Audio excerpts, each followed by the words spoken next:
Thank you, AI. No pressure. We are so excited. We've been posting videos and songs and different things about Gary and I, the Land of Colors new project that's coming out. Our first single is a song called Again and Again, and this is a really special one. And we did it with our very good friend, and her name is Sarah Kroger. This Hi, is Sarah. friends. This is Hi, Sarah. Sarah. I'm so pumped for this song. Let's talk about Sarah for a little bit because I've seen her just the way that she can connect with all different groups of people. And Christian music, we it's hard to branch outside and try and get a listener that's not faith filled necessarily Mm, to listen to these songs. But I feel like you've done a good job of just pulling in writing songs that are palatable for people in any walk in their life. that's really Um, sweet. Gaz, do you want to say anything about Sarah, or we just let Sarah just talk about herself? Yeah, Sarah, just tell, especially our listeners who might be watching this, tell them like who is Sarah Kroger, what kind of makes you tick, and what are you up to? Yeah. Hi, guys. I'm Sarah. For those of you who don't know me, I'm a singer, artist, songwriter, primarily in the Christian space. And what's so interesting about even saying that is I've been reading this book by Madeline L'Engle called Walking on Water, which talks about Christian art and how it's kind of weird to call it Christian art because anything that's true, good, and beautiful that points to like these transcendentals or whatever, like leads us to the divine. And so it's even hard for me to like classify myself as a Christian or like what does that even mean? But I do primarily write songs around faith and the journey of life and wrestling with that and trying to find the Lord in my life, which really this song I feel like speaks to.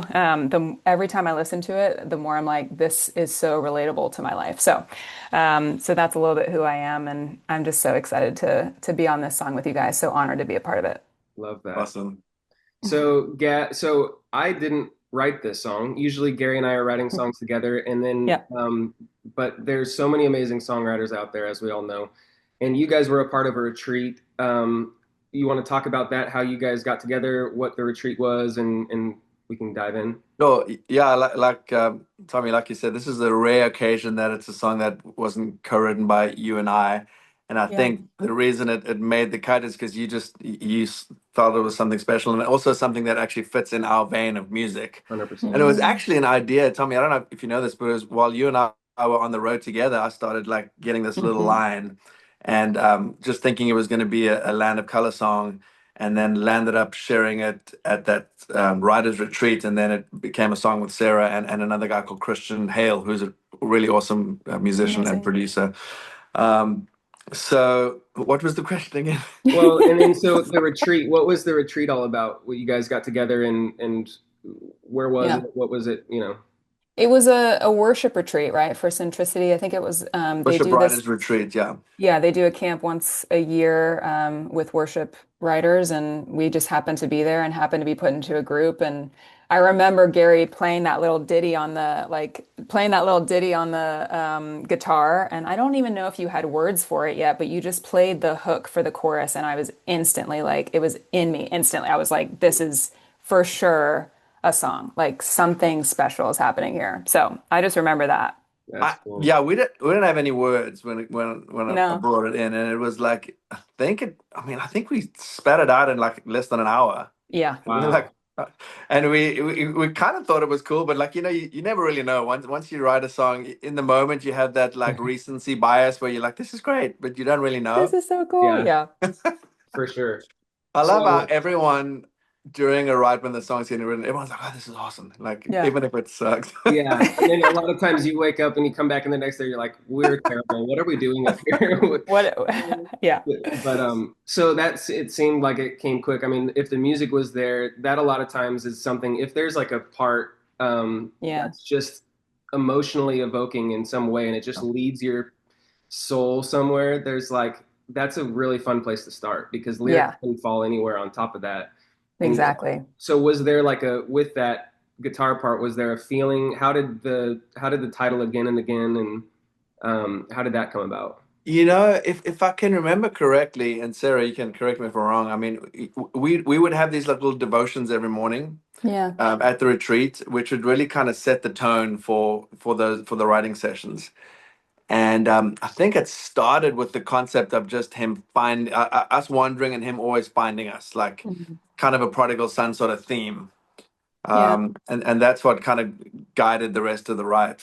Yeah, yeah. And I remember because we were in such a beautiful, I don't even remember what the town was called, but we were in such a beautiful part of, I think it was Tennessee. I Yeah, forget. it was. But there was like a beautiful, like almost like mountain in the distance and a lake. And it was just like so stunning. And I remember the room that we were in had all of these windows staring out at the lake. And as soon as we started singing those words, like again and again, how you find me, I just like looked out at nature and just thought, how many times have I stared out at beauty and thought, this is where you're meeting me, like right here in this moment. And a million ways God meets us, not just through nature, through relationships, through, so many different things. But that was like, it was really palpable to me in that moment. Like God is meeting me right here, right now. Mm, And we just have to open our eyes to the fact that He's always around us.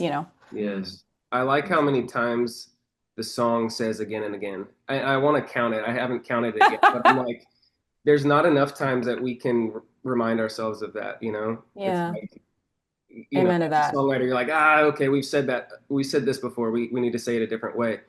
But Yeah. sometimes it's like you need to like remind yourself that Yeah. this is the truth and you need to like slam it into your head. So personally, I love that this song is just like kind of punches you in the face with that reminder. Mm, Yeah, I yeah. feel like, our natural inclination is to think that surely God's going to get tired of me and eventually not come after me. You Yeah. know, Mm, maybe I've just wandered one too many times, Yeah. you know? And for me, that's a comforting thought just to know that I can't wander too much, that he's not going to stop looking for me, which is really awesome. yeah. I love that. I love Yeah. that. Okay, so when you guys, so you wrote the song in like an hour or something. That's pretty crazy. And then was there a time that you then shared it with the group? You guys all shared songs that you wrote that night, and like, how did that go when you played it? Yeah, I remember us being like, okay, we really like this song. I hope everyone else does. But it was really chill. Like I remember being really chill about it and we were just like, all right, here's our little offering from our right. And people, I think Gary, correct me if I'm wrong, but I remember people literally giving us a standing ovation at the end. And I was Oh, I like, love that. what is happening? Like people It, loved it. yeah, it was kind of shocking. I mean, it's almost like it's almost embarrassing. You're like, because there's all these songs getting shared, and there was an Yeah. amazing response to that song. Yeah. Um, and I don't know what made it special that night, but like right away we're like, wow, there's something on that song. Yeah, same. And they made us play it again like the next day. Not, Yeah, Wow. I was it like, was so please don't. crazy. I Yeah. know. Well, because I think did you both of guys us were feel like like, it was no. finished at that point, or was it still in working progress? I I think mean, it it was it, it finished. it really hasn't changed much. Yeah. Like, so yeah, just pretty complete. But I mean, this retreat that we go on, it's really special because there's Mm, somewhere between 30 and 50 riders, and all these guys are amazing yeah. musicians and singers, and it's really special to get together every night and share these songs. Everyone's really encouraging, and Yeah. maybe that's all it was. Maybe they were just really trying to encourage our weak Yeah. song. No, well, they don't. I mean, you guys have like we've all been around those situations where if it's not a strong song, you're like, hey, cool, good work, and then you move on. But if it is something strong, like you did show me the video, I'm asking it as if I've not seen that before because I'm interviewing you. But you showed me it after the thing. You're like, dude, we played this song, and you showed me the video, and that was what got me so excited too. Is like there's Yeah. songs that if a song connects with you, that's special. If it connects instantly with other people in like a live setting when you just wrote it and they're wanting you to play it again and stuff. I'm Yeah. like, that is something worth taking note of. For sure. It was So, really special. man, I Totally. love. I think that's one of the big blessings of those writing retreats is you don't always know if a song has got life on it until people hear it and you kind of feel what it feels like in a room. And that's what's For cool about sure. those retreats is because you get instant feedback. I Yeah, Mm, mean, that by the end of that night, you know if there's some life on the song moving forward. So that was really nice to get that confirmation. it was awesome. yeah. Well, and then when it came time to produce out the song and stuff, we just took the like I took the same format that you guys had at that. Mm, I can't remember if we worked. Maybe you retracked the guitars at your house, Gary, and then sent them to me. But it was basically mapped exactly what your guys' format was because it was like there's a flow there that was already working, and we Mm. just added some.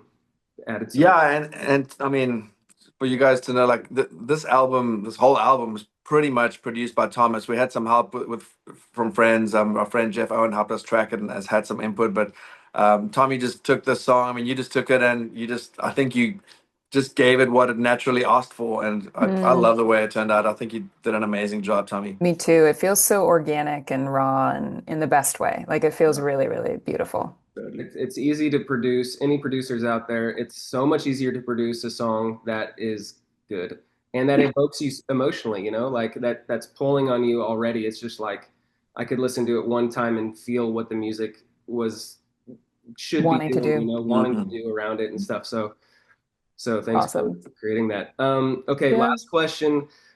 You're on the hot seat, Sarah. If this song again and again was a drink, Mm. what would it taste like? Oh gosh. I there's so many drinks that I kept thinking about. Like when you asked us that question a while ago, because you gave us a little bit of a precursor, surprise, broken maybe, but um I think it's I think it's like a drink of water. And now follow me with that. I know that sounds water or boring, but water like it sustains us and we need it all day long. And this song feels like a sustainer for me. Like it feels like a reminder that I need over and over and over again. Not to be like pun intended again and again, but like Yeah. I need this song over and over again. So I would say water, which is boring, but No, what if it was with a hint of some like yeah. I don't know, but A hint of lime, a hint of ooh, lime, refreshing. water with a hint of lime. Yep. Tommy, you know what drink I thought of when you asked that question? I thought like a hot chocolate with like chili. You know, like a Ooh. spicy hot Ooh, chocolate. Mexican hot Warm, but I chocolate. think, but musically, it feels like that to me. It's like Yes. it's got a bit of twist in it that's not very like common, but Yeah, it still warms the soul. I for like that. sure. Sarah, thank you so much. Of course. It's a pleasure to write and make songs with people that are like-hearted and like-minded and on the same pursuit as we are, and Same. it feels like what it's meant to be. We're all on each Yeah, other's teams, and it's a agreed. win. I love it. I can't wait for people to hear this song and listen to it again and again and again. Yo, guys, thank Yeah. you. Just a couple weeks, August 15th, again and again, we'll be hitting your eardrums on all platforms. We'll see you guys soon.